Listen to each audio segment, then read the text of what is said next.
bleed in. Just That's all we have to do every time, isn't it? Let's go. Let's go. Where do we start? You talk. We ask. Oh, it's me, is it? Obviously. It's gotta be me, is it? I'm actually too tall for this. First time ever I'm too tall. You go get a fuck. Go on. Just put another.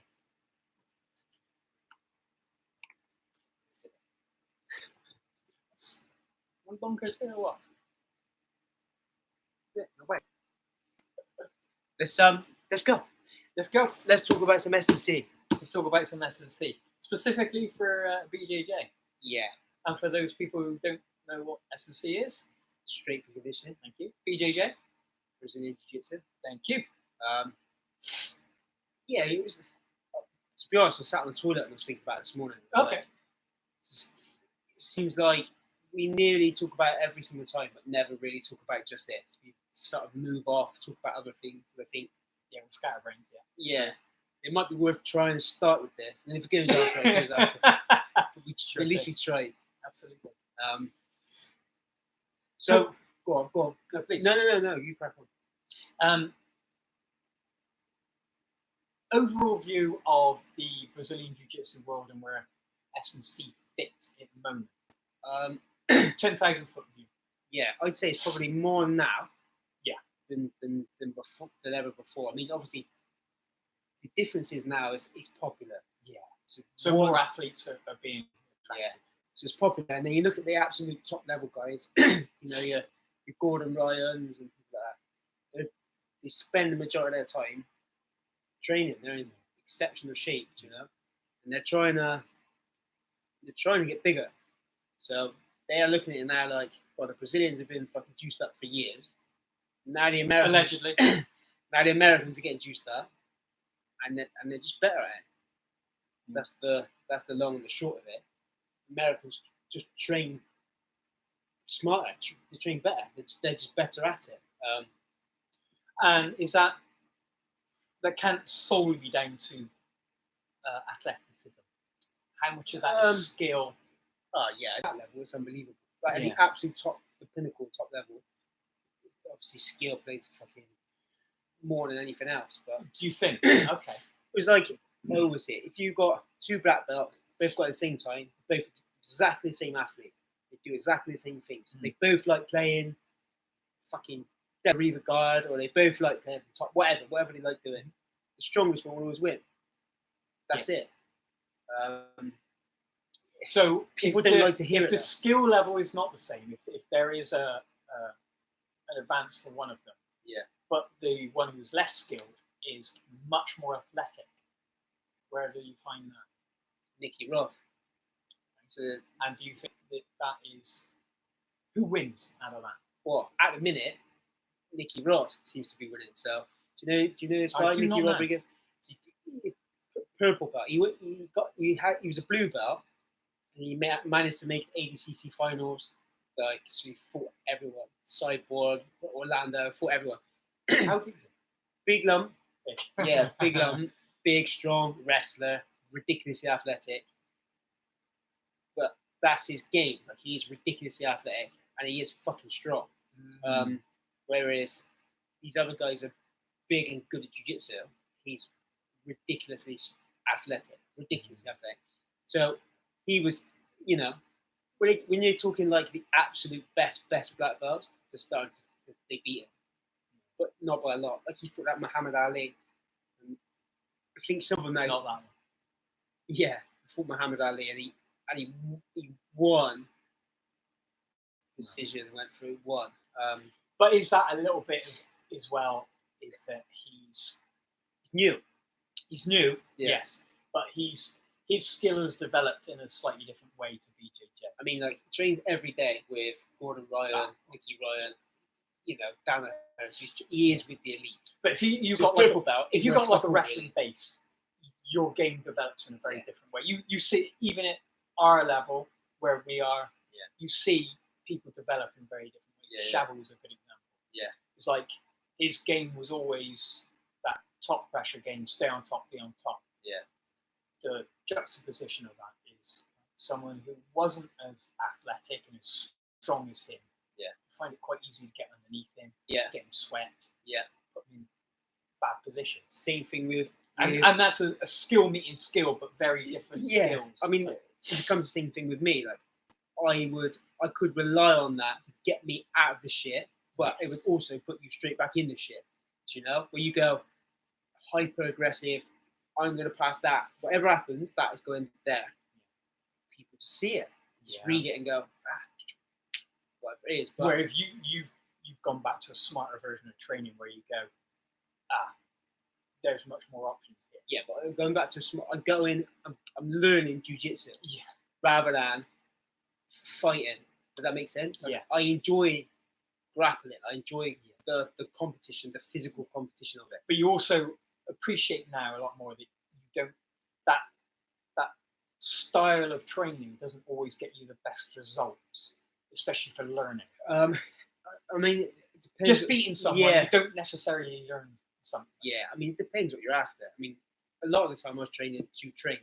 Sure. So not to get good at jiu-jitsu, just like training. I'm going to train and do this. Smash this guy. Yeah, basically. Smush this guy into the floor. Basically, it's a warmer version of playing rugby. I was like, I can stay in here and just do all the same things. Do you know what I mean? So it became that. But I mean, in terms of like where the S&C is, in terms of where the sport is going, it's all based on that now. I'd say, fucking hell, at least 50% of it is outside conditioning. So, when you say S&C, is it general S&C or is it more specific to Brazilian Jiu-Jitsu? I mean, because obviously all sports like rugby, we all know there's like very specific things that they do in rugby. But then there's also like the tried and tested, like the 3 big lifts, those types of things. I always think you need a good mixture of all. But in honesty, I think people are trying too specific too early. Right. Without developing an athletic base. Yeah. So you want to try and be like a little pyramid. So all your foundation of strength. Yeah. Yeah. That's no, please sense. Explain it. Explain it. It's a good visual for people to have. So you basically got like bottom layer, like the way I look at it, slightly different than what some of the textbooks say. The way I look at it is you've got a foundation of movement at the bottom. Not even about strength, it's foundation of movement. That becomes like Can I get you to break that down a little bit? So when you say movement, is that mobility, flexibility, dexterity? Very, very important difference between mobility and dexterity. Mobility being the ability to get into those places, but the dexterity being able to move around. These extremes of range. Yeah, but you normally only get very dexterous in certain places where you do specific things. Sure. At specific ages as well.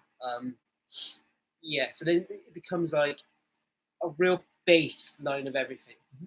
So the foundation of can you run, can you walk, can you jump, can you throw? It doesn't matter how far it goes, can you actually physically get into their shape? Basically get into the foundational movements of good shape. Mm-hmm. Then you go to the foundational strength. Can you work or can you load these things? Externally load these movements? Yes or no? Then you go up again. So you've got sport-specific strength. We're talking strength now. Sport-specific stuff. So for jiu-jitsu, like probably no one else is ever going to try and get like a false grip overhook and lift at the same time. So nowhere else is ever going to need that strength. So the big one that you always said was about your hip flexors. Yeah. Being one of those things where most people are just there to keep your hip flexors are just there to keep stable, to keep everything locked down.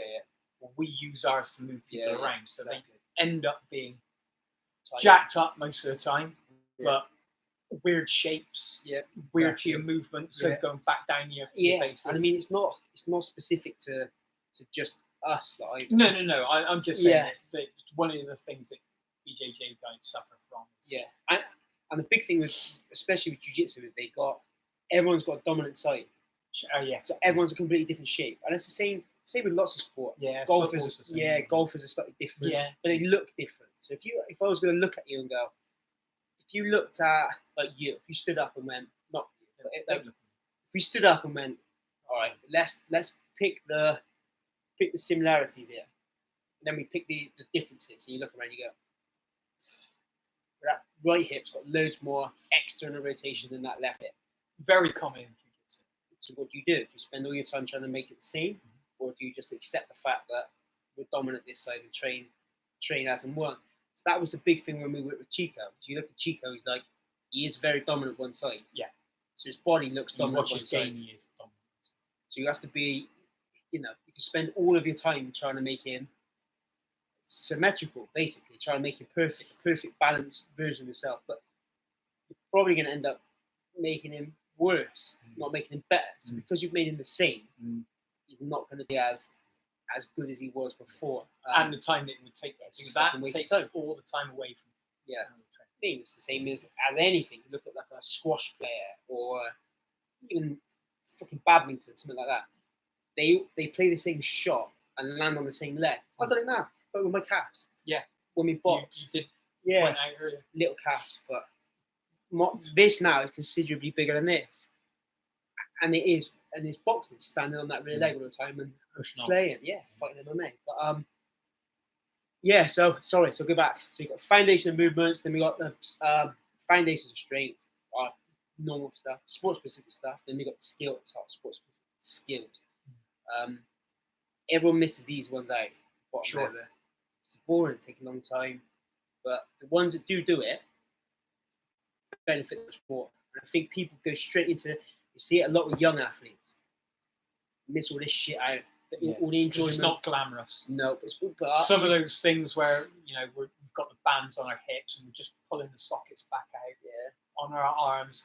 They're uncomfortable. They're unpleasant. But even stupid shit like forward rolls and stuff. The amount of people looking at you can't do a forward roll. Yeah. You can't roll backwards. You can't do a backwards roll. You physically don't have the shoulder mobility to roll backwards. Yeah. So as soon as you say, "I'll do a backwards roll," everyone goes. People don't think of their shoulders. Like, that's not shoulder mobility issue. Like, yes, it is. You can't get into the position to be able to push your over.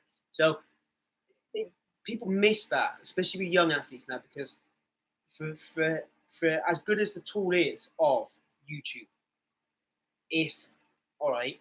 They film the best bit of their training, which if you're going to watch LeBron play basketball, you want to see him do the one thing that makes him slam dunk. So kids go, "I'm going to do that," and that's the result. And I'm going to do it forever. Yeah. And the fucking worst is the NFL guys that have the tiny little kids doing all the shuttles. And it's too specific. You're good at that. Yeah. It's too specific. And it doesn't necessarily translate to what you want. Exactly. One of the people who I remember back in the day, old school UFC, Sean Sher. Yeah. Like, obviously the guy was an incredible name. Yeah. No USADA. But there would often be like a lot of build up of his S&C programs and he'd be doing caveman training. That's what they decided to call it that week. Yeah. And he'd be doing all this stuff. And he came out much like after the BJ Penn fight, filled in by a chubby little Hawaiian. Yeah. And sort of said that we only do that for the cameras. Yeah. I'm not training like that every day. If I train like that every day, I'd be broken. Yeah. There'd be no point in doing it. Yeah. Connor said the same. So they had him pushing a tyre. He's like, flipping tyres. I didn't do this shit. Yeah. It looks good on camera. Exactly. That is the false narrative that gets out there. And it is annoying because when you're trying to develop athletes, you do have a lot of kids in there anyway. Yeah. Like, you're trying to convince them that you need to get to do some of these real basic things. You have to disguise the basic things. You have to be. Yeah, sure. You have to do the same as if kids don't like peas. You hide peas and chicken nuggets. It's the same thing. Yeah. I think there's ways to do it. You can play games like people. It's more difficult though, as if the people's already been involved in other sports. So let's say you've got like a 16-year-old and he's been doing S&C for football or something. Yeah. And he wants to transition into something else, and you want to make him a better athlete before you start that transition. I mean, you got to take the attributes that they got. So they're still going to have real good. If they've done any sort of training, they're going to be better than someone that's never done any. Do you know? And normally when you play sort of, so you're saying you don't start them off at zero almost. No, some people don't need to. I mean, some people you have to be aware. There isn't a zero. Zero is make believe. Do you know what I mean? We can only. I have a set like everybody can physically move at some point, unless you're bedbound. You can physically move. Exactly. But where that is on your pyramid. Yeah. So it might be that you skip that because they're good enough. Well, no, here's the thing. I never skip this. Okay. So even the top level You're guys, still developing this. Yeah, every fucking session. Like the bigger I can make the base, the bigger I can make all the rest of them. So if the base the base is this big, then everything else can become this big. Yeah. So if my base is this big, my skill's only this big. If I can make it, and that makes so much sense. But yeah, like it's the same as any skill. Strength is a skill. 100%. So if you're constantly practicing it and practicing the coordination, and however, I said to you, I mean, I've worked with you as a background to me. I've worked with you for a good many years. It took, I think it was 3 years before you allowed me to put a barbell on my back to do a back squat. And I'm so grateful for that because just getting the mechanics right of a front squat took so long to get into. Yeah, I mean, and then that leads on to the other things like the trap bar and those sorts of things. And then the numbers start going up and you start seeing the results. Yeah, it's a couple of different things. I mean, what you want to try and do is do the least amount of work to get the highest amount of results. Bang for your buck. Yeah, everybody wants. Yeah, so the fastest amount of adaptation, the least amount of work. That's number one. Yeah. So we can put a barbell on your back. We know, one, you ain't got the mobility to get there in the first place. And we could go back to your base. And you would still get strong as fuck. But you'll probably be injured pretty quick. Well, you might not even be injured. But it's just like, what can we do? It's probably a bit smarter. So to make you work a bit easier. You know, to get the same result, or if not a better result. Which is, people don't like to hear it. Yeah. But in reality, because again, going back to your point, YouTube comes on and it's I've got to move this. I bet that noise is doing everyone's head. It's freezing. It's not just because your toes are cold then. It's freezing. Sorry. So you get some dude, with a back squat, with ridiculous numbers, and it all looks very glamorous, but we don't know how much work he's done to get there. Exactly that. I mean, there's that, and the other thing is how much of that amazing back squat can he apply in his game?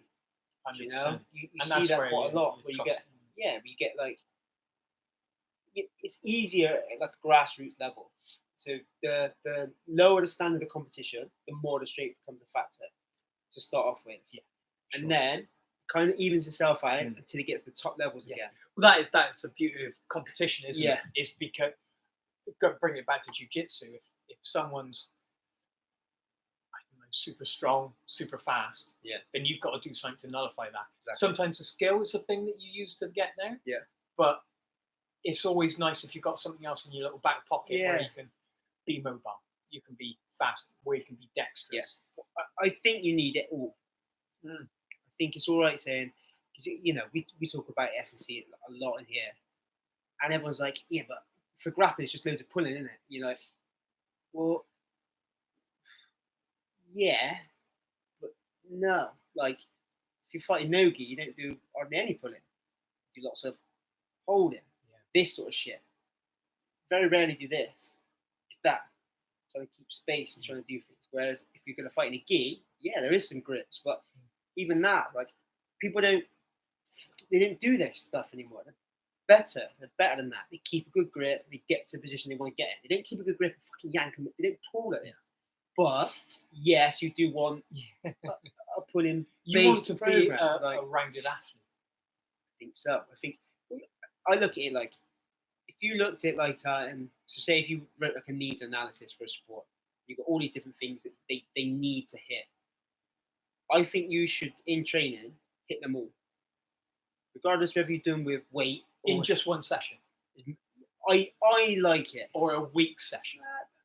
If you've got the time, try and get as much as you can into one. Like, your ideal world, you've got some 18-year-old kid who's come along. He's done a bit of wrestling. He's done a bit of jiu-jitsu. Yeah.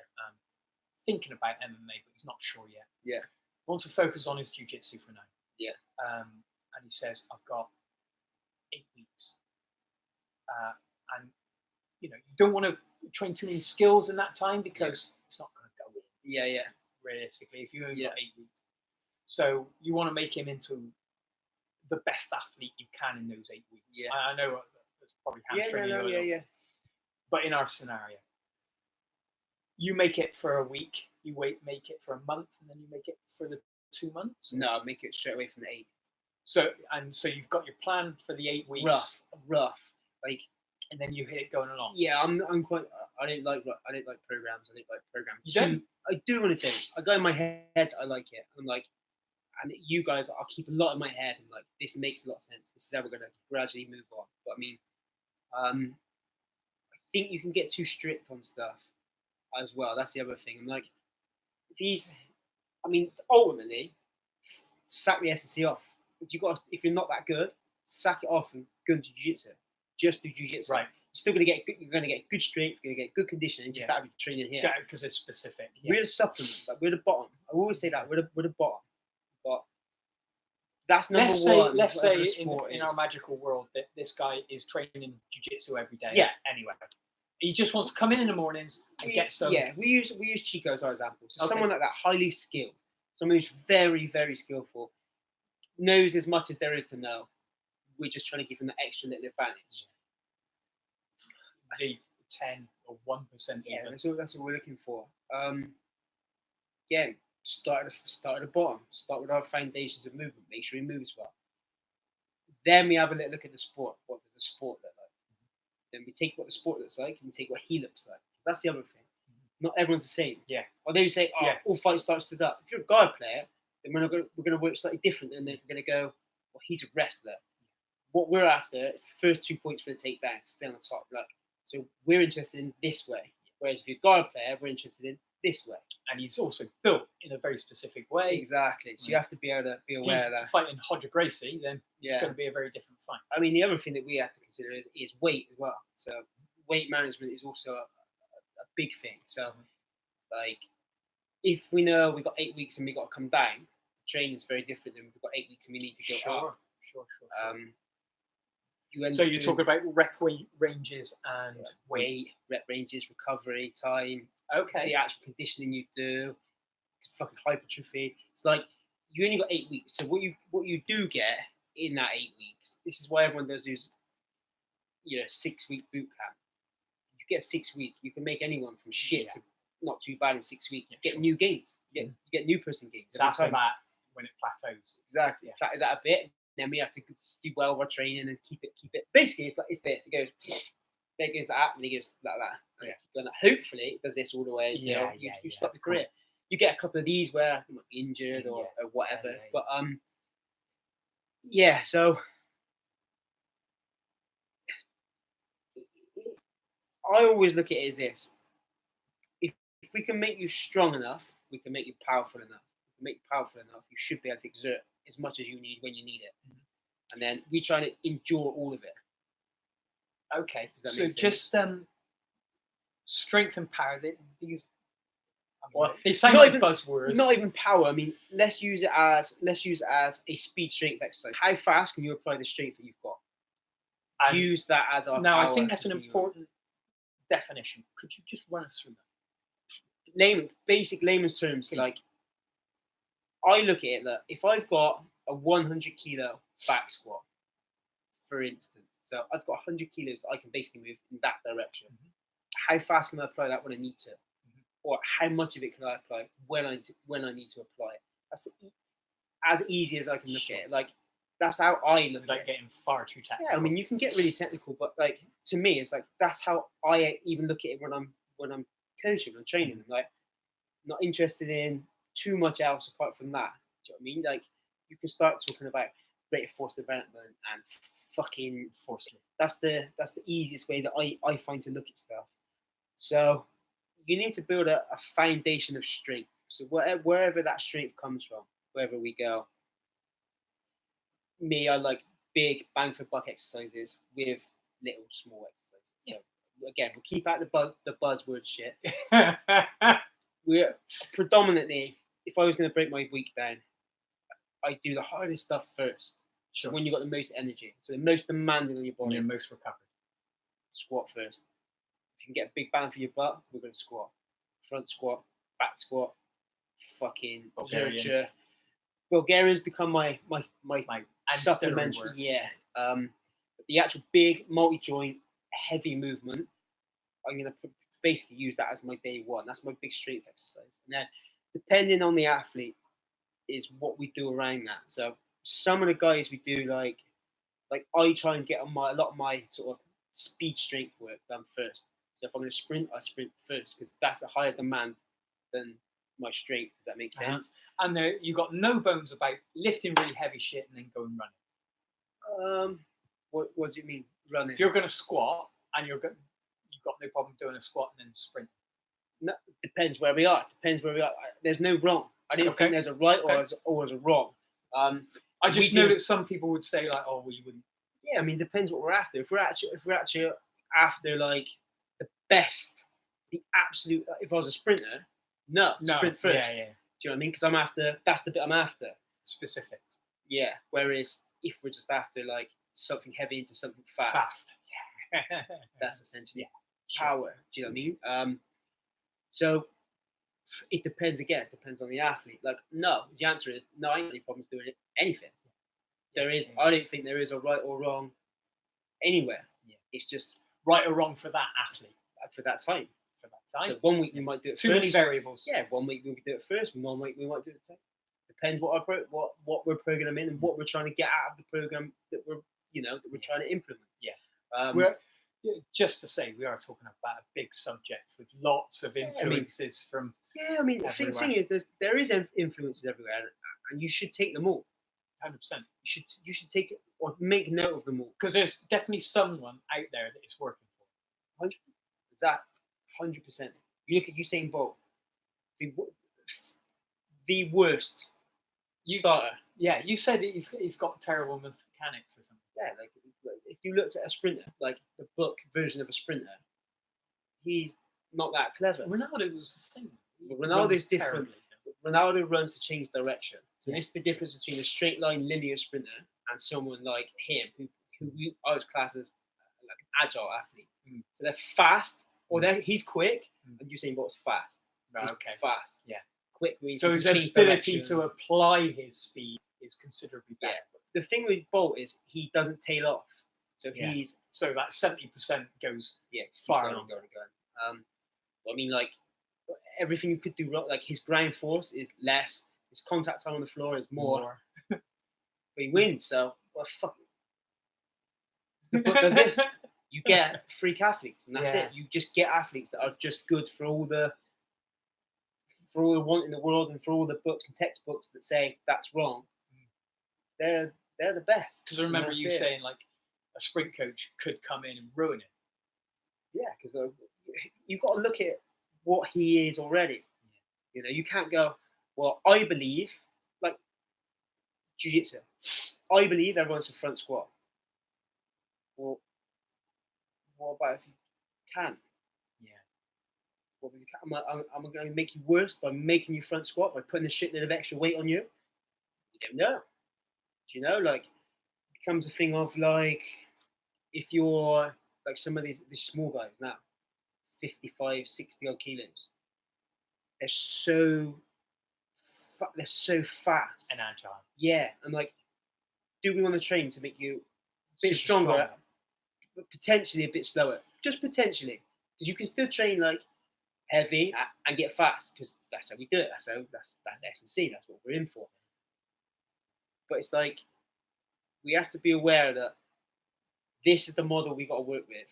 This is the This is like the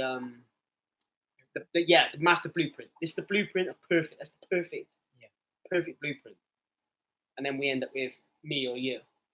We're not there, but we can take bits and pieces of that to make you this bit better. So we just got to try and work as better versions rather than the one complete blueprint of this is the perfect specimen athlete. Because I don't think there is one. You know, you look at the best athletes in the world, like we were saying earlier, who's the best athlete in the world? You look at someone like Ronaldo. If you wanted to pick him apart, you could. Yeah. You could pick him apart. He's one of the best athletes in the world. Yeah. Why would you bother? Like, all you're trying to do is make him better. So the things that he's good at, let's make him better at it. Yeah. The things he's not so clever at, let's try and make him a little bit better. But I always have to focus on the things you do well. Excuse me. That's what gets you to the dance. Sure. Keep doing them. If you're good at it, keep doing it. If you're someone like me, like I'm quite explosive. Like I can use a lot of what I lift. Yeah. When I need it. Yeah. I'm aware. You are a rare creature in that endeavor, especially in jiu-jitsu. Yeah, I mean, well, the thing is now, I think people are going to start gravitating more towards that because the good rugby players, the good specimen athletes that could have been really highly explosive are now going to do this because it's nicer. Yeah. Than fucking get your head bashed in. Like it's nicer. So you'll see that coming a lot more now. So do you think there's ever going to be an elastic band slap back where skills start to then take over a bit more? Yeah, it would be the same sort of thing as the UFC. So the UFC when it started, skills started first. The jiu-jitsu come in, they filled everyone in, and everyone went, I'm going to get big and strong. Massive, and I'm just going to squash it. So when he grabs me, I'm going to fucking rip my hands out of everything. I'm going to know a little bit more about something he might not necessarily know. And then Ken Shamrock. Yeah, and then basically what happens? So everyone becomes big and strong, and then obviously USADA turns up and they go, we ain't doing no more of that. But even a little bit before that, they were starting to go, well, actually, the big lumps, they ain't actually winning. So if you are 265 pounds, King turns up at 230 pounds, but fills you in. You're like, oh, maybe that is not. Maybe that highly muscular man is not what we're after for MMA. You talk about freak athlete. That is one of the freakiest ones. That gas tank on that dude. Yeah, but he's for a guy who's kind of like a little bit tubby. Yeah, a little bit like Andy Ruiz. But I still think that's the perfect body type. Right. I think that's the perfect body type for a heavyweight. If I had the choice, I'm AJ all day. A pale AJ, okay. Yeah. Don't give me that. Like, it's one of them. It becomes about fuel. So you've got your demand on the. You've got your Ferrari, lovely car, drive everywhere around in it all day. It's perfect, but it costs a lot of fuel. You know, whereas we've got what we got: normal little cars, drive around all day, does everything exactly the same. Don't get there quite as quick. Don't get there quite as nice looking. But we save fuel. We save energy. My car's better looking than that. Yeah, but like I just think that's a good body type.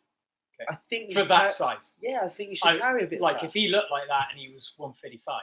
Yeah, but it's one that becomes a thing of it's the demand of the sport. Can you keep going? How long can you keep going? Like I have it. People say, like, yeah, but you're not shredded. I can do whatever I want. Yeah. If I want to run a marathon, I can run one. If I want to run a half marathon, I can run one. And your ability to take off 5 kilos in because I can go up or down whenever I want. In a healthy way, by the way, not just like cutting weight. Yeah. Your ability to change your body shape is pretty. But then I just change the trainers. Yeah. So it's the same as, and that comes from again going back to your pyramid. That's a skills thing. Yeah, but I only can do that because I spend all my time doing this. On the base, yeah. I spend all my time down here, and then when I need to do something up here, I'm like, oh, it's quite easy because I've got all the little branches that work up to that. So this becomes my thing of if you've got a wide base, you can do anything.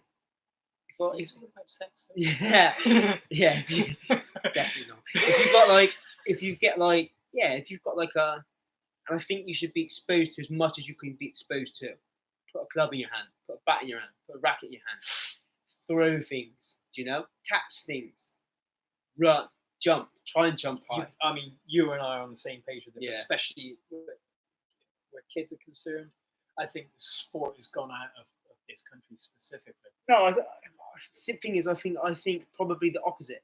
Sport now takes over, and athleticism has gone out. But I mean, like, we're trying to break it down. Like, if they won't teach you how to run at school. Yeah. But they'll teach you how to pass a rugby ball. Yeah. Or they'll teach you the game of rugby, but not how to run.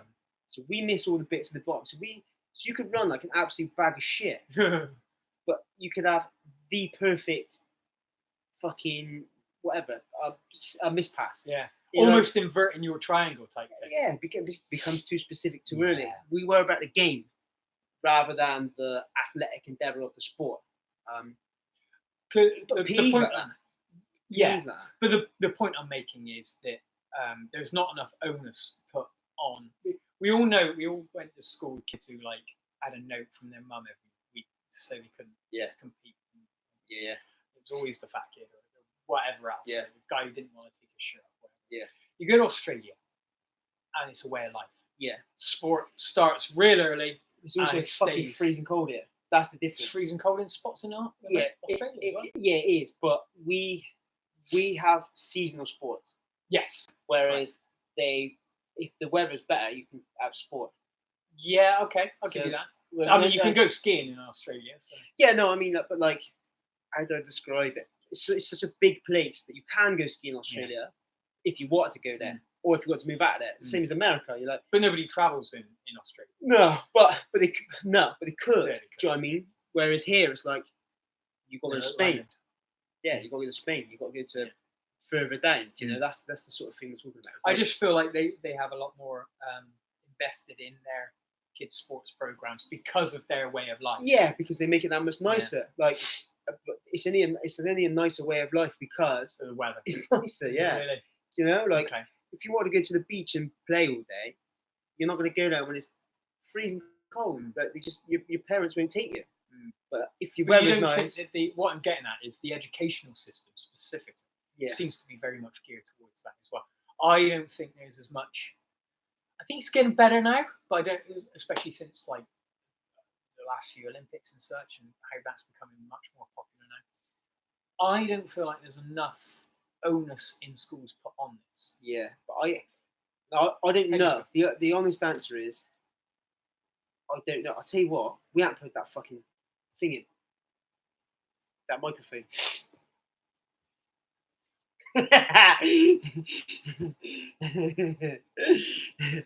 Yeah, have we? I just looked down there and I was like, we haven't put that fucking microphone in. Are you telling me that that's all silent? Might be. Let's just pause and check. I don't know about it. It's all right. So yeah. I just looked there and I was like, "Fuck's that keyboard for?" That is the best podcast we've ever done. I know. It should be alright. I reckon it might be alright. Oh well. If it ain't. Fucking do it again another time. But it's like, it's yeah. So we talk about schools. We talk about education system and yeah. I mean, we look at it here like, how do I describe this?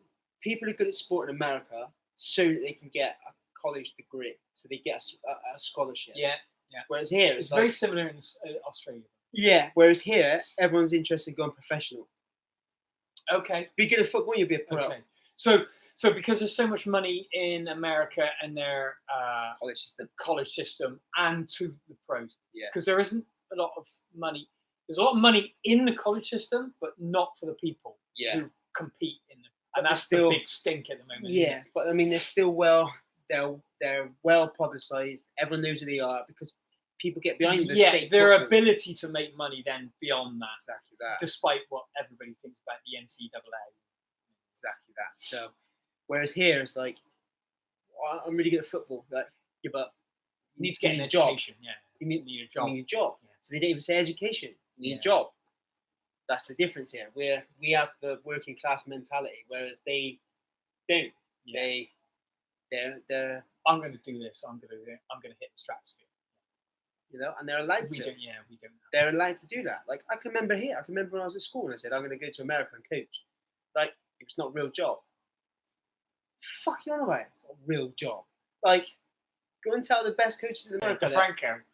DeFranco, fucking Duncan, people like that. They got the best job in the whole. Do you know what I mean? They're living the dream. And that's just SC. I mean, then you look at like a first team American football coach. Fucking big money, man. £750,000 a year contract. Big money. Their career spans 50 years. Yeah, do whatever they like. That's what I mean. So, and their communities. Let's not forget that their communities are started up around them. So the small villages like whatever you want to say, like in the States, when that's a small village, the whole village is involved in the sport. Good or bad, whatever you want to say about that. Yeah. At least they're producing athletes and people with better health than most people. Yeah, I mean, but the onus then becomes on they have good teams because it brings more money to the village or to the fucking state or wherever it is. Is that a chicken and the egg thing? Yeah, I think so. Yeah, it's because like we could do it here. Yeah, you know? Yeah. I mean, the problem is here though, we're not interested in going state for state. We're not interested in going. Oh well, Bristol's going to play Gloucester. Gloucester's going to play Cheltenham. Just doesn't garner the same. I mean, when you've got like amateur teams selling out down a stadium at 90,000 people, you can't argue with money. Unfortunately, college football, that's as good as the NFL. Do you know, it's like and followed. The important thing is irrespective of the level. I'm sure we have athletes in their teams here. Yeah, like I'm sure there's a bit of a following in under 21s football. Yeah, but it's never going to be the same as but. And I'll tell you for why. I think it's for why. It's because of if you're a really good under 21 level footballer, you're already at a professional club, so you're not an amateur. That's the difference. And because there's not the same onus and money put on those amateur things. That. Like you're only watching it to boxing. Yeah, I was just about to say. You're only watching it for the next big thing, the next Audley Harrison, the next AJ. Whereas when you're in America, Luke Campbell, fighting this weekend. Exactly, but they're interested in their scholarship, so they get a college degree so that they can get a job. Whereas we don't have that, you know. Like if you were a really good athlete and you got offered a scholarship here, it's like nothing. Like I didn't know that many people that have been offered scholarship. Well, we got offered scholarships to go to America when we were younger, but like it's not. It doesn't seem real. Does that make sense? Whereas over there, it's like a normal thing. Yeah. Oh, you're really good at sport. It feels like pie in the sky. Yeah. You're like, hey, come. You're like, oh, that makes a lot of sense. So, I mean, I reckon you'll see a lot of those athletes now will gravitate towards this jiu-jitsu. MMA, they'll come this way. Because they'll already have started off with a really good base. Yeah. Start building their skills and then start to apply wherever themselves. they want. Yeah. And start taking over. Let's face it. Like some of the guys coming through, Curtis Blades, people like that. Freak athletes. They're good wrestlers and young enough that they can do it all. Even going back to people like Brendan Shaw. Was never going to be challenging for a title. Good athlete, was good money, really good athlete, and a good enough athlete that he could develop his skills as well. Yeah, because let's not forget he was a Golden Gloves boxer as well. But if you've got the good base, you can do stuff that much faster. You can apply it to it. That's it. Like if you just say, like for us now, if we decided right, we're not going to do anything but get really good at boxing, it won't take us that long to get really good at boxing. You won't get really good at the ring craft of boxing, but you get good at all the physical attributes of boxing. Then you got to try and then you got to try and put it all in the right place. But you could apply it. That again, going back to this perfect pyramid, is becoming better and better. When you're strong enough, you're fast enough, you can move as well. When your skills start to develop and start to bring on, it becomes about match play. Yeah, it becomes about a game plan. The skill of winning. Being able to apply your strength. Yeah. When and where and when. How much recovery do I need? When can I go? When does he look like he's fading? What can I do to disrupt his game? Exactly. And that's what becomes like with jiu-jitsu. So, the rule set of jiu-jitsu is another one because there's so many different competitions, there's so many different rules. Sure. Okay. That also plays a factor. So you have the no time limit, sub only. Well, that's a completely different game than And if you've ever rolled those sorts of rounds, you roll differently. Otherwise, you drown. Exactly that. But then becomes the people of Galval. Well, I can imagine he could probably roll at a pace fucking really high for as long as you wanted. Do you know what I mean? He's a fucking freak athlete, ridiculously high skilled, probably the best, really. I know obviously like Gordon and that they're there now, they're thereabouts, but sort of no, as a term of a gi and no gi, he's the fucking bollocks. Like there's nobody better than him, you know. So I bet he could push a pace. And he does spend a lot of his time physically training himself. Yeah. You know, cross training, getting outside of his comfort zone, lifting heavy weights, moving things fast. To me, he's also started super early in his life, so his base was wide to start with. Yeah. So he moved around a lot. All those Brazilian guys, they're walking around everywhere on their arms. Yeah, but it's a different place there, you know, because the weather is always nice. So even when it's cold, or what they consider to be cold, it's still nice. Like you go there in August, but when we went, it's nice. You still run on the beach every day. All right, you get a bit of rain. You can run on the beach every day, play volleyball every day, play football on the beach every single day. There's always jiu-jitsu places. Nothing else to do. Just chilling. But I reckon every 500 yards, there's like a multi-gym on the beach. So they even cost you anything. So you've got no excuse not to be a good athlete. None. There's always people there to train. So, you know, I trained there fucking every day. Train when I was away. They had slack lines everywhere, so you could train on slack lines. They had concrete weights on the side of the beach. You could train in Ipanema, like concrete weights. So, you know what the worst thing is? They've got in Malta. Yeah. Malta.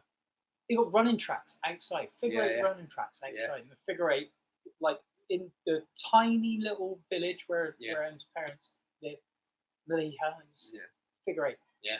And a gym. And it's all like that those weird bodyweight things where it's like it pulls you up. There's something still moving. Brilliant. Whereas and here, anyone like, can use them. Whereas here, it's like you got that. The closest track to here is Yate. It's the Yate running track.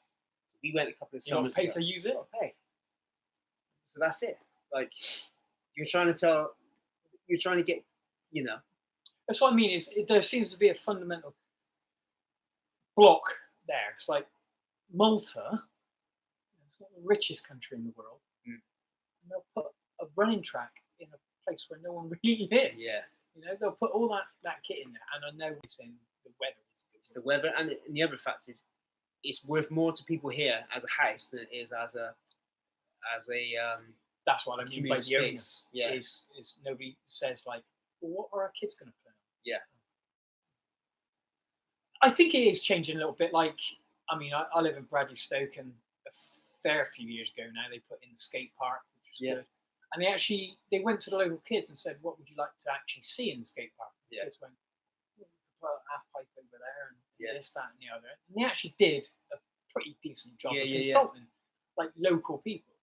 Because the thing is with those kids, especially with skater kids, like if you come to them with authority, then they're going to back off. But if you come to them and say, what do you want? Yeah. They're going to give you a really good idea of what they actually want. Yeah. And they're going to help you. Like a load of kids get together and like raise money to improve the park and those sorts of things. I mean, like, and put on shows there. You can make stuff really easy for kids, I think. Yeah. So we have the naughty kids here. So they are, for want of a better word, the waifs and strays of the kids. They're the kids that nobody wants in their fucking class. So they're here. That's the problem, though, isn't it? That nobody wants them. The fact it's their job, you know. Yeah, it is. But you got a class of 30 people. You got one that disrupts. So it's the opposite to the NHS. It's like you got one fuck up. We'll get rid of the one fuck up. Whereas the NHS are inclusive of all. Well, anyway, just not open that can of worms, shall we? So like, I can understand. Like, you get paid for a class average. If one fucking idiot's gonna bring it down, get a manage. You know, I understand that. But going back to what I said, when we have the naughty kids in, they all, so no matter what some of them hate sport, some of them really like sport, whatever. There's two things that they all do. Every single one of them. They play football and they lift stuff up. That's it. You can't. Some of them don't want to box. No, I don't want to box. They don't want to do jiu-jitsu. No, I don't want to learn that. Put a football on the floor, they'll play. Yeah. Put something heavy over there, they'll lift it. I mean, what you're saying is the most simplest thing is you have to engage them. You have to engage them, but they're telling you what they want. They want to lift stuff and they want to compete against their mates at something. Seems simple. Fucking ridiculously simple. But You go into a school, you're not allowed to touch the weight, you're not allowed in the gym, in the weight room till you're fucking 16, 17, 18. It seems ridiculous to me. Why can't we? They're going to lift their backpack up. So they're already lifting shit. Why can't we just regulate what they're doing? Let's have a proper look at what they're doing. There was, growth spurt this. No. Tell Arnie that. Come on, man. Tell Arnie that. Yeah. Mate, we don't have to lift the heaviest weight every week. No. But some resistance is going to be good. Whether that even if it was only your body. Or each other. Yeah. Do you know what I mean? Or, how much fun do we used to have in wrestling? We had to fun's probably stretching. The worst word, but yeah. I know. You're like running up and down in fireman carrying fucking about honeymoons, and because people want the contact. People like the contact. Do you know? And there's a camaraderie that it builds. Of course, an undeniable camaraderie. Us in the jiu-jitsu room. Okay, jiu-jitsu has this ability to tend to weed out dicks. Yeah. Because dicks generally don't like to lose. And jiu-jitsu is all about losing over and over and over again. But the camaraderie in the jiu-jitsu gym is a different thing. Like, I know people a lot better. I might not know their second name. Yeah. But I know them, that people better than people that grew up with them. Yeah. Because I know where they broke. Yeah. I know where they gave up. I know where they pushed through. I know where they succeeded, where they failed. So when you take that back to your S&C, that also becomes a massive factor. It's like, how do you motivate people to do what you want them to do, or what's going to benefit them? You're very much different than me. If you say I can't do it, I'll do it. Whereas you say, if I say you can't do that, you go, yeah, all right, I can't do that. Yeah, like we're very different. Yeah, do you know what I mean? So some there is a in your pyramid, even in your teaching, that is a big skill part. Yeah, I mean, that is coaching. You have to be aware of who you've got in front of you. Yeah. So this is where a lot of the. This is where when I watch some of the American stuff, I'm like, they're just carbon copies. They're just robots. They're carbon copies of each other. Right. But it works for them because they do that over there. Go to Disneyland, everyone does the same job the same. Go to Starbucks in America, they're all the same. They're exactly the same person. No matter who it is, whoever's serving you, whether they're black, they're white, they're old, they're young, they're exactly the same. They do the job exactly the same way. Which is good for big business. Yeah. It's not so good for getting the best individuals. Yeah. Whereas I look at sporters, you're all an individual. Whether you play on a sport of 11, and whether you play on a team of 11, or whether you're solo artist in the ring, everyone needs their own specific training. Yeah, their own motivation. They need it to get there. There is a base, however, it has to be tailored to. The same thing. It comes to the same thing. Go back to our pyramid. Do everything right here, then it becomes easier to do everything here. But people want to do it. If the aim was to do the splits and that person can't do the splits, that is not going to be part of your base, is it? Well, I mean, if the aim's to do the splits and they don't want to do the splits, they never will. Exactly. Do you know? I mean, some people will never do the splits. No. How would you train someone from zero to do the splits? Practice. Yeah. Practice how many years? And over and over. And then how transferable is that to, let's say, jiu-jitsu? It's a great thing to have. Yeah, however, you just become good at doing the split. Yeah, exactly. So this is the same thing with, when we go back to how much we can apply to our sport. How much can you lift? When does strong become strong enough? Yeah. If you're spending all of our time in the weight room and zero of our time on the playing field or on the mats, all of a sudden we're now an Olympic lifter, or we're a power lifter. Yeah. We've left all this shit behind. Yeah. So and you lift all you like, it won't stop you from getting rolled over. Exactly. So it has to be applicable, and you have to be able to put it into a system that works. And into your next rung of that pyramid as well. Yeah. So you have to be fast and able enough to apply the strength you've built here. Yeah, 100%. And then the skill part of that tells you where it goes. Yeah. But I don't think you get one without the other. So this is what I'm saying. I like to train all of it in one go. Sure. Or as much of it as I can get into a session. While still taking gains from it. Yeah, exactly. So get the same thing. Great amount of adaptation, at least the amount of. Because the last thing you want is to train everything and then not get the end result, which is an athlete who can apply his skills. I mean, because that becomes then about, again, something a big fucking wide plateau thing is like, well, someone like Bolt, we'll go back to Usain Bolt. His goal is the Olympics. That's 4 years. Wow, yeah. How long's his career in realistic terms? We only got to make him run fast once. So you got 4 years to make him run fast once. So whatever you do outside of that makes no odds. As long as he runs fast at the Worlds or fast enough at competition so he makes enough points that he can make the Olympic team. Yeah. That's it. So we got 4 years. Whereas someone else would be like Jiu-Jitsu guys, they can fight every weekend. 4 weeks, yeah. Rugby, compete every weekend. Yeah. Do you know? Fucking ice hockey, twice in a week. Do you know, the season varies, so athletes vary. Same with, lots of different sports. And then you get someone like this in the military. Well, how are we going to train people in the military?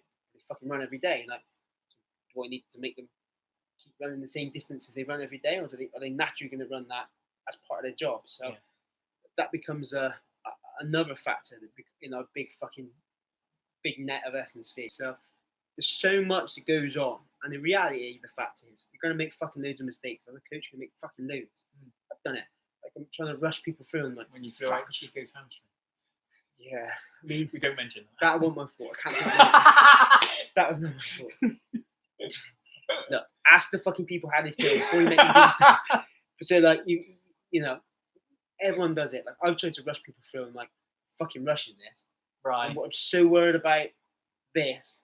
I fucked up all this stuff, and when they've come to, I'm like, fuck, we missed all these bits out. But then on the flip side, can you think of an example of that? Put you on the spot.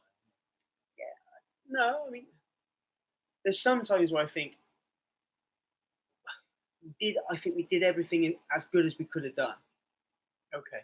But if we had more time, we could have done this. Right. Becomes a thing of that, which is this is the hardest bit. This is why I would say we're at the bottom of the rung. If you're going to be a boxer, your priority is boxing. Yeah. So all we can do is, if you want to do jiu-jitsu, do jiu-jitsu. That's the only way to get good at the sport. Like that's it. Like, fuck what anyone says. If you want to get really, really, really good at sport, do the sport all the time. That's it. So going back, yes and no. Like, I can remember I had one lady. She wasn't an athlete, but all she wanted to do was be able to lift this one thing. I was like, all right, let's do that. So we did it week and week and week. It was probably over 6 weeks. She went heavier and heavier and heavier and heavier. Broke. I was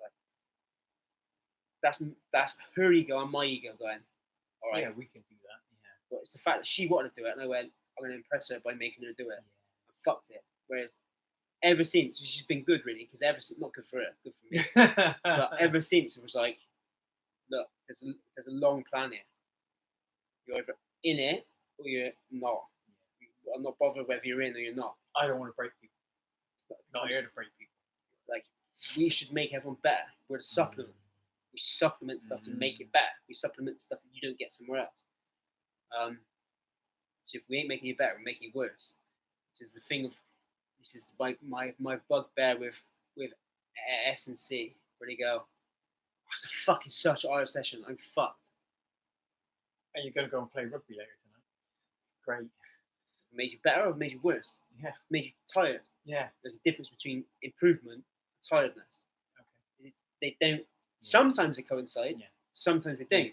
You've put me on programs before now where you said you're going to be tired after this. Yeah. And I've gone like, all right. And there's different kinds of tired as well. There's physical exertion fatigue where you just like you get out and you're like, I've been overloaded. Yeah. And then there's the pool on the floor of your own juices where you think, I've worked fucking hard, actually. Yeah. But then and they have different outcomes as well. Because the next day the pool on the floor guys are alright. But the guy who sort of walked out dry as a bone, but like felt a little bit for 2 days afterwards, he's like, yeah. Exactly. So you have to plan that into your training. You have to plan that becomes your perceived rate of exertion. And also your recovery rate. You have to be aware of how people are going to recover. I think. Are they going to go out in the lash the next day? Yeah, but I mean, like just from what you just did, So, prime example, you're going to do 3 heavy front squats, 5 sets of 3. Heavy. You also, a different person is going to run 6 names on that prowler with no weight, as fast as they can, 4 sets. Very different. One of them's going to leave absolutely fucked, dead on his ass, absolutely full of lactate, absolutely full of shit. Prowler. One of you's going to leave like bit pumped, bit out of breath, but fucking that's good though. I've lifted some heavy shit. One of you's going to be sore tomorrow, the other one isn't. Ain't going to be the bloke on the prowler. Prowler wakes up the next day, fine. It's different. The mechanics of the lift are different. The eccentric load is different. So the bit that's going to make you sore has gone. Yeah. You know? The reason why you pick those two though is very, very similar movements, correct? Or legs. Or less. Leggy. It's quite on the quads. Quads ass. That's what people moan about. It's the same shape, same body part. Yeah.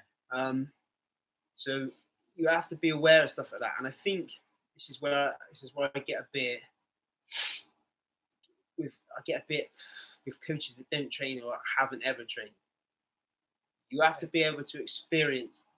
You don't have to be as good as everyone else. No. You have to be able to experience it. Like, I know if I've done a fucking ridiculous amount of heavy work, how long it's going to take me to recover. Sure. And someone else who doesn't train as often as me, that is not as able as me. So you have to be aware of that. So when you start to program stuff, it's like even like Terry today. So got guy, late 50s, had a heart attack.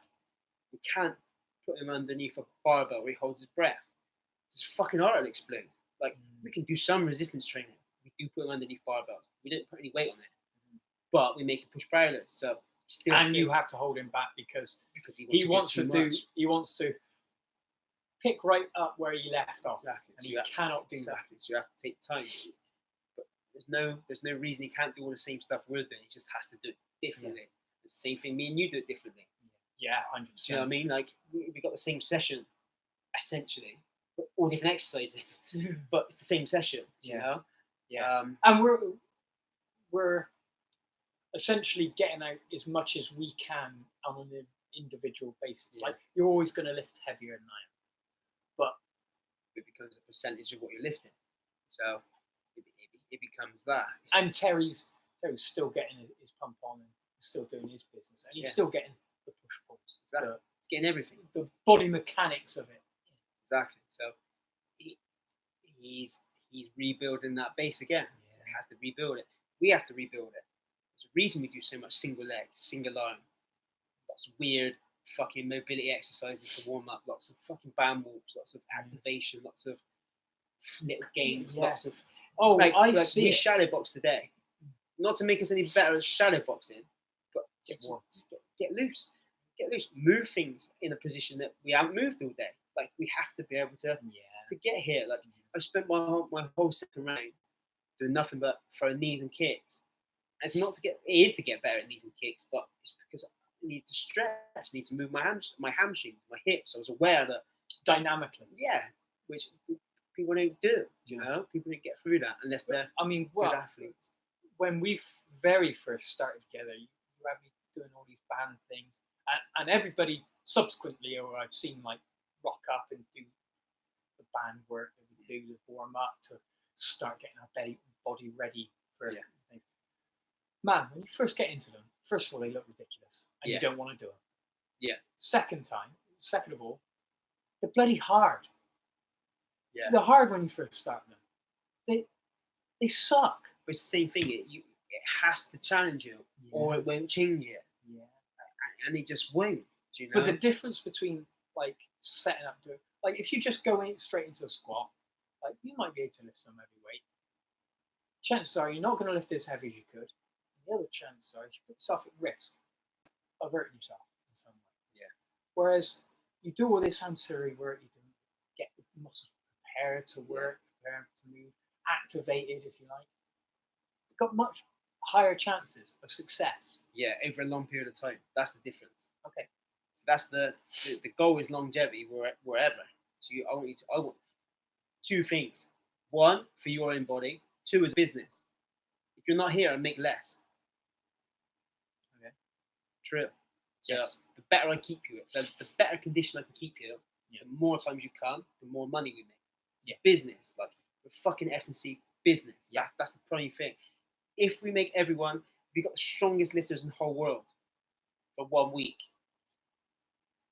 We've got loads of records on the wall and no fucking money in the Bad bank. business plan. Yeah. Do you know what I mean? So, it benefits us all the way around to do a good job. And the better job you do, the more people you keep here. Yeah. The more people you keep here, the more people you attract here. Better athletes we get, better results we get. It just becomes a place where people want to be, which is better for all of us. But I mean, there's a place for everything. I like making sure that you're prepared. Yeah. So for whatever eventuality. Yeah. So if I pushed you and you fell, I would expect you to stand back up and go, "Why did you push me?" Rather than go, "I'm broken." Do you know what I mean? Yeah. That's always my fear. Like, but it was a massive difference. It was with your mum. Your mum was the same thing. Yeah. Your mum never trained, fell over, couldn't work out why she hurt herself. Trained all the time. Then spent a lot of time training. Different bits and pieces. Now does fucking robust. ballroom dance. She's as well. robust. She moves now. You have to make people robust. You have to make them as bulletproof as you can make them, without making them stiff. I mean, stiff's a weird one as well because some people want to make stiff. Yeah, stable. I think yeah, is more shit of a word. Yeah. The thing is, as I said, I started with you a great many years ago. But those bands I still do to this day. Yeah. And I know when I've slacked off on the band work, because it makes a difference to my training. But it also makes a difference here. Yeah, 100%. You have to get people into a place where they're ready to train. Yeah. So with the kids, especially young ones, they do exactly the same first 10 minutes every single session. Free count. Yeah, but they know because this is going to prepare them for what comes next, and they do. It's exactly the same every week. It's a good thing to instill in them. I think people are like, we need to vary everything. We vary their training. Yeah. We need to get them to a place where they can play. We just vary the last little bit to spike them back up. You and I never do the same stuff. Even if you've got a program, you're like, we'll do something else. Yeah, we just auto-regulate to what we see. Getting today, what do you feel like? Fucking deadlift really heavy. All right. I didn't say that. You had the rack pull really heavy. Yeah. I was like, all right, we'll do that. What am I to tell you? No. Like, yeah, it's strong. Like, yeah, but you only said yes because you knew my reasoning behind it. Yeah. This is it. So this is the thing. It's like, this is where I was saying about you get different sorts of athletes. You get some athletes that give you a lot of input. Okay. Normally, the better they are, the better the input, the better the result they get. Or you get the people go, thanks. Yeah, an athlete. Yeah, but you get the yes. Yeah, I'll do that. Yeah, I'll do that. Yeah, which also works well. Yeah, for some, but not for point others. and click. Yeah. Some people like that. And there's some that don't want to do any fucking thing you tell them. I ain't doing that. That's your job as a coach. How do you sort it out? Same as what we always do. Yeah. Just tell them we're doing something different and we get the result that we're after. It's that your mum, I ain't never sweating. All right, no worries. Took about 6, 7 or 8 weeks. Then she does some more work in it. She grafts. So just let me get it straight in my mind. Your mum did not want to sweat with me. You made my mum sweat? Yeah. Listen. This is over. Your mum didn't want to sweat with me, but then after being around me for a long time, decided that sweating with me was Think good. I'm sweating? But like I'm aware of what good stuff looks like. So to get to that thing that you're after, we have to go through this field and over that. You might not necessarily see it at the time. Exactly. Which is what I think bands would probably qualify as that. When you first get people doing bands, they probably look at you. You're some kind of idiot. They look at me when they come into a gym and they say, first thing we're gonna do walking like you shit yourself. Yeah, the first thing to do is one, have a little bit of a roll. Let's get loose. Let's make sure that you're aware of what loose looks like and free of injury looks like. Then we're gonna do a little bit of mobility. When we're doing mobility, I want to get strong. Well, you're only gonna get strong in a certain range if you ain't got the mobility to get to the whole range. You know. what's the point in this? What's the point in that? It's like it's all different things, but and you get, and again, like you said, to your point, you get some people who ask questions at every stage to find out why, and you get some people who go, all right. You get what you do. You get two sorts of people to ask questions. You get people that are genuinely interested to better their training. You get people that do it to waste time. So asking questions, so you explain it. You're like, this you're looking for a break here, right? Yeah, like don't procrastinate with shit. Don't bring your shit to me like that. Like I'm aware of what that looks like. Yeah. You've seen it, and I do this. Done it. Like, yeah, I either keep with what we're doing or fuck off. Like there ain't. You ain't got time for. Because we do well here. Like not just here, but even in previous. Like without being fucking bigger, we've done well. We've had the smallest fucking gyms, the shittiest kit, and ended up with fucking some of the best results. Fucking world champions, European champions, people that play in all manner of sports. Got to the world BMX, we got to the fucking Jujitsu world. We've done good things. So without being a prick, we know what it looks like to do good work, and to have good athletes. And that, you get the DC thing, you get the rubber to green. Like we need them people in there because it rubs on everyone else. Yeah. This is where I looked at the Franco stuff. Like the Franco stuff is the best. So if you had the money and you lived by him, you could go train there. You'd be training with all the best NFL athletes in the world. Like, what better rub of green are you going to get than that? So I mean, you're around the best athletes every day. You're going to get good. So your business model is you get really good athletes in, and let them train with all the people that want to pay to become really good athletes. Yeah. And everyone's on the same boat. You have no assholes in there. Everyone's doing good stuff. So it comes back to makes the baseline better when you can see guys like here, like when Chica was here, now Wes is here, Chris Ogden's here and stuff like that. Like when they're doing the absolute bottom level exercise, everyone else does it. They're aware of the benefit of this, and this, because it makes this, and this that much better higher up the pyramid. Klaus has always been on board with it. Yeah, same with Rich. Boy's a black belt. Yeah, same with Rich, same with Jake. In whatever sport we're doing. Some people still want the barbell. It's great to endeavour for that. Yeah, you earn it. I'm always at the thing of you earn it. You earn the barbell.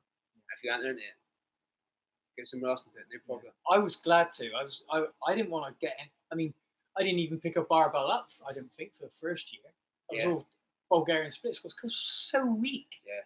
Through posterior chain. Yeah, it's lots of split squatting.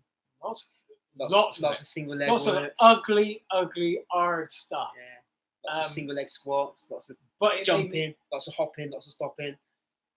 But it made me better. It made me so much not just for my physical health, which as a man who's of a certain age, I definitely needed. Yeah. Especially to correct some of the issues I'd had from having no S&C and still doing jiu-jitsu and MMA and just becoming broken beyond what or perceived repair. Yeah. But then I'm putting up numbers on front and back squat. Yeah. Deadlift, trap bar. We always look at S&C as well. Lots of people look at S&C like it's the chase of the big numbers, the chase of the 1RM, the chase of the thing. We also got to be aware that is also your prehab, rehab, and recovery. So, if you fucking smash your head against the wall every day doing MMA, the chance of me then trying to make you do a 1RM is fucking low. But when we're doing all right, come in, we're going to do some S&C. We're doing a little bit of balancey sort of difficult stuff to make you sweat and get a blow on, not too bad. And we just look at more coordination and more mobility, getting stuff to work, and movement, dexterity. Yeah, single leg strength, single arm strength. I think it was getting invaluable. Your core to or your torso to work as a torso should. That with the GN as well. Some of the stuff we've done there, it just made everybody who got involved with those sorts of things just made us so much better at moving when we got on the mat. Yeah. Because you could move your leg. You were much more when we say things like dexterity, it means being able to move in the full range of movement with a great degree of control and strength. Yeah. You know, it's like the GN is really good. The gymnastics is really good. It's just one training tool. Yeah. To get there. Some people are interested in that. Try and tell. All right, we've had rugby lads do it. So it's a weird one. Try and get 40 rugby lads to do GN every week. Yeah. You might do it once. Yeah. You won't get them to do it every week. Because there's no competition there. Yeah. Do you know? It's like you need to get them to train different ways. Like that. The Seven's Heaven book is a really good book. Seven's Heaven is called. I can't remember the dude's name now. He's a rugby coach, but he went to work at Fiji. Yeah, I can't think of his fucking name. But he made the guys run, and he was looking at the times like, it's fucking awful. They're awful times. And then they made them run with a ball, and the times went up. And then they made them run with a ball, and then the guy chasing them, and all their times went up. So they're outside stimulus. They didn't see the point in running for nothing. Right. If you made it a game, they would play. These are fucking Fijian athletes. This is you. This is basically you. This is the game you have to play. This is one of those times where you've gone, my friend did this. No. But the book's real good. Yeah. But it's what people do every day. He's just wrote his book about the Fijians. Sure. But we do that with the kids and forget about it with the adults. People do that. So you play games with kids, but you don't play games with adults. Yeah. It's fucking stupid. We used to though. Play all the time. On Saturday play games all the time. Back in the day. Play games all the time. Even if it's catch. Yeah. Play games all the time. Sometimes we warm up in here, like not so much. Catching that stick. Catch the stick. Play football to warm up. Do everything. Like you need something. You need something to challenge you. You know, like. And by the way, no one's ever out of breath doing this. No, it's playing. Doesn't matter how much demand is on them. No one's ever out of breath. You ever seen a kid out of breath? You look at them for 5 seconds, they're like, and they go straight back out. Yeah, different though, because they're just to do with muscle mass. They ain't got any fucking muscle back. You know, I think we need it all. Anyway, I got to fuck off. I think we need it all. But yeah, I got to go. So we've done 1 hour and 17 minutes. Yeah, and we probably haven't. I reckon probably 51 minutes of that is fucking dead noise. I hope not. We'll see. We'll see. We'll keep you posted. Stuff out there, mate. We were geniuses. And that was good then as well.